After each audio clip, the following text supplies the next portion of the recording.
trimestre nós aprendemos muitas lições desse livro, que muitas vezes a gente passava por cima, a gente lia, mas a gente nunca se concentrava exatamente nas coisas boas que a gente poderia ter aproveitado desse livro. E agora, nesse trimestre, nós aproveitamos, aprendemos mais sobre a liderança de Josué, os objetivos que ele concluiu, pela missão que ele terminou, né? Pelo povo ter chegado em Canaã. E agora nós vamos ver aqui os comentários de Ellen White a respeito dessa história muito boa, que nos ensinou muitas coisas. Então vamos lá. Entre as multidões que saíram do Egito, havia muitos que tinham sido adoradores de ídolos. E tal é o poder do hábito que a prática continuou secretamente até certo ponto, mesmo depois do estabelecimento em Canaã. Então isso aqui é muito importante porque a gente entende que essa prática dos ídolos não foi uma tentação que surgiu quando eles chegaram em Canaã. E até então eles não tinham. Desde o Egito, a proximidade com os ídolos do Egito, a proximidade ali com aqueles deuses de lá, faziam com que lá na escravidão, muitos deles secretamente aderissem à adoração a ídolos do próprio Egito. Então eles poderiam ter ali suas estátuas em casa, suas imagens de escultura em casa. Então, lá do Egito, eles já poderiam estar trazendo, durante o êxodo, secretamente, essa tentação de adorar os deuses pagãos. Então, isso aí foi se perpetrando, até quando chegou em Canaã, eles já tinham essa prática de muito tempo. Josué tinha consciência desse mal entre os israelitas e percebeu claramente os perigos que resultariam disso. Provavelmente por causa dessa prática secreta que eles tinham, e frequentemente eles duvidavam de Deus. Frequentemente eles duvidavam dos líderes. Quando você tem outra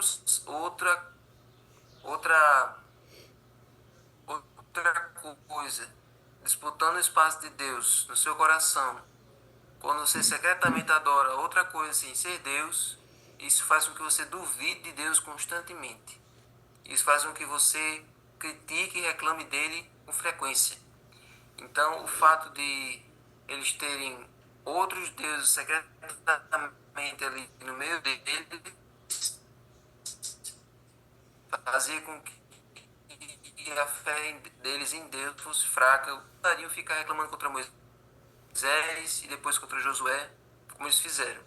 Então, essa prática de eles terem trazido deuses do Egito secretamente é o que fez eles serem daquele jeito. Então, Josué desejava sinceramente ver uma reforma completa entre o exército hebreu.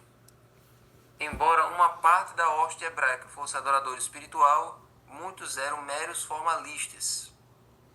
Alguns eram idólatras de coração, que se envergonhariam de se reconhecer como tais. Então, muitos deles cumpriam as obrigações do templo, de ir até o santuário, de participar das festas, participar das cerimônias, mas era só por fazer. Mas no coração deles, eles mesmos não temiam a Deus de forma genuína. Eles eram idólatras de coração. Então, ou seja, eles não reconheciam, não eram gratos a Deus por tudo que Deus tinha feito por eles. E só faziam aquilo ali porque todo mundo fazia, porque era a religião do povo, porque os líderes mandavam, mas eles mesmos não sentiam a real motivação de estarem fazendo aquilo ali, de adorar a Deus de Israel. E ainda existem muitas pessoas hoje que mesmo na igreja,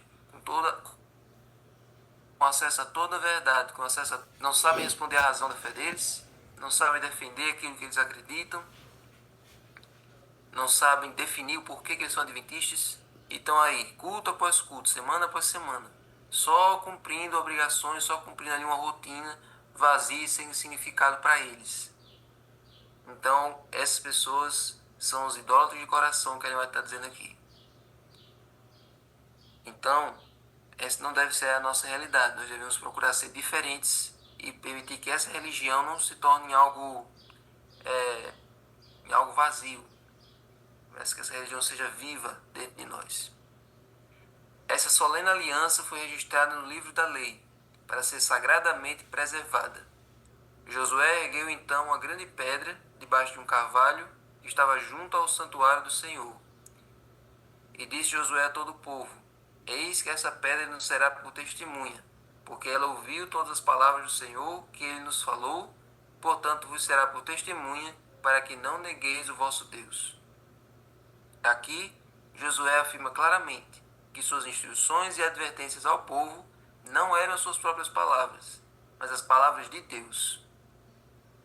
Essa grande pedra permaneceria para testificar às gerações seguintes e seria uma testemunha contra o povo, caso eles voltassem a se degenerar em idolatria.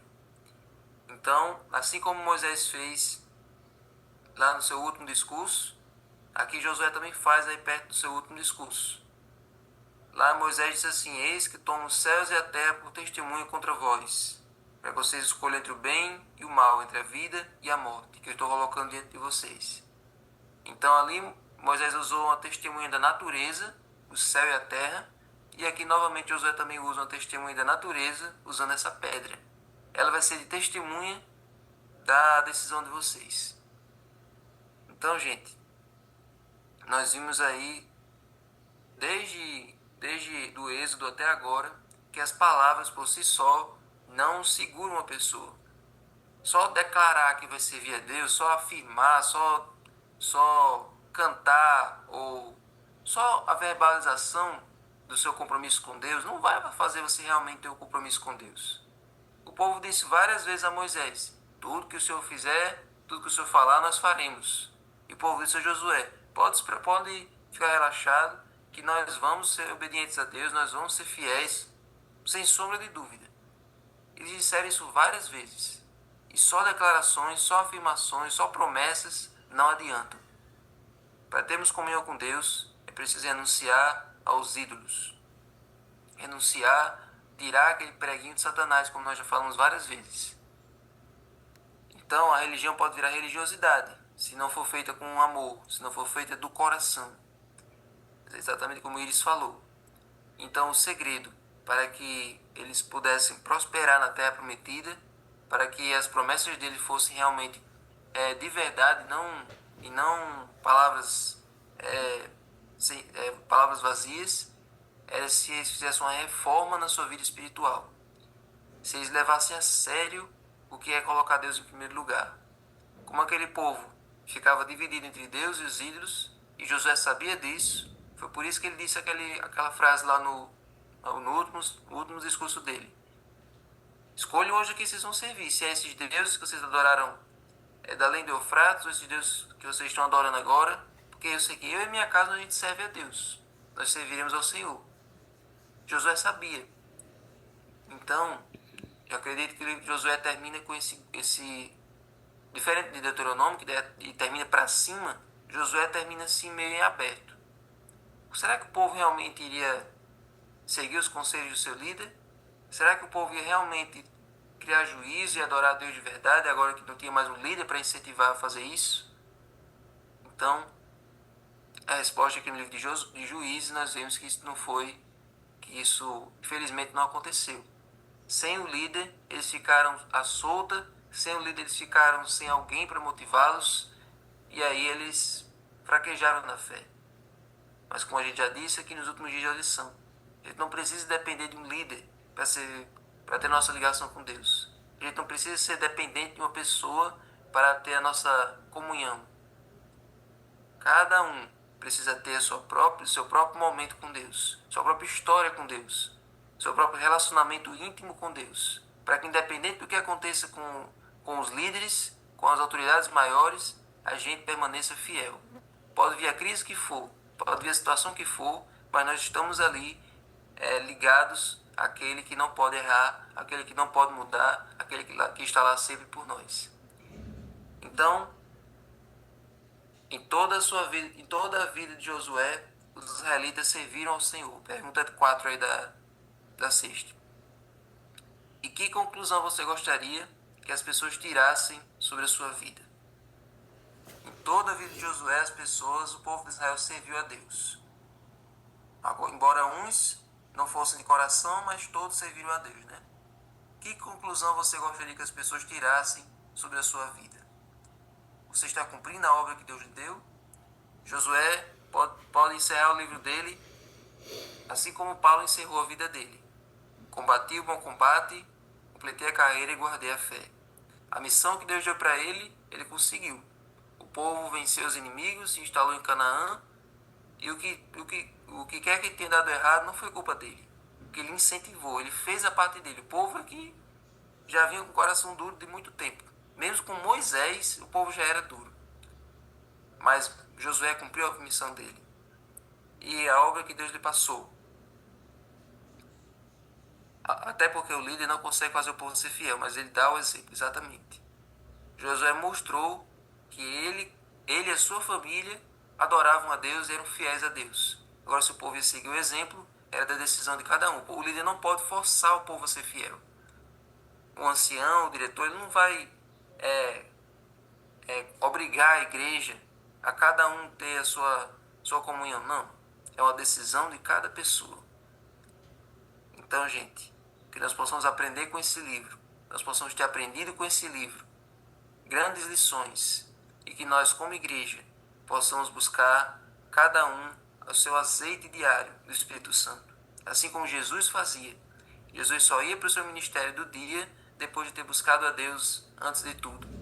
Então, que cada um de nós possamos ter nosso relacionamento com Deus e que cada líder possa aprender com Josué como ser um exemplo, tanto através das suas palavras como através das suas ações.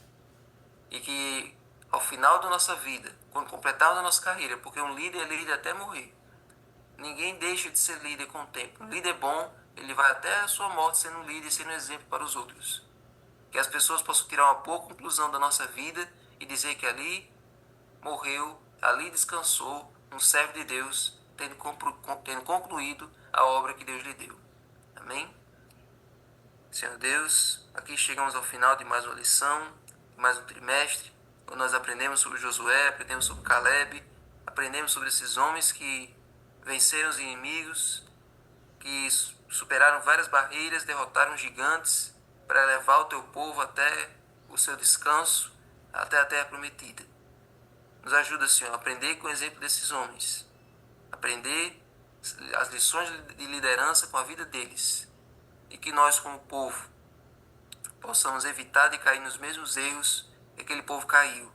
Que possamos ser fiéis, possamos ser firmes e cada família tomar a decisão de se colocar diante do altar do Senhor todos os dias. Que os cultos familiares ajudem a cada família a tomar essa mesma decisão que Josué disse: eu e minha casa serviremos ao Senhor. Abençoa suas famílias que estão aqui. Abençoa cada casa que está aqui. Que cada casa, Senhor, possa renunciar aos ídolos, renunciar àquilo que afasta os filhos, o cônjuge da presença de Deus. Que possamos nos dedicar a Ti inteiramente. Que a nossa religião não vire religiosidade. Que não vire uma coisa sem sentido. Mas que possa ser uma coisa viva e eficaz na nossa vida. Fica conosco. Agora abençoe o estudo do livro, em nome de Jesus. E dá-nos um feliz sábado, em nome de Jesus. Amém.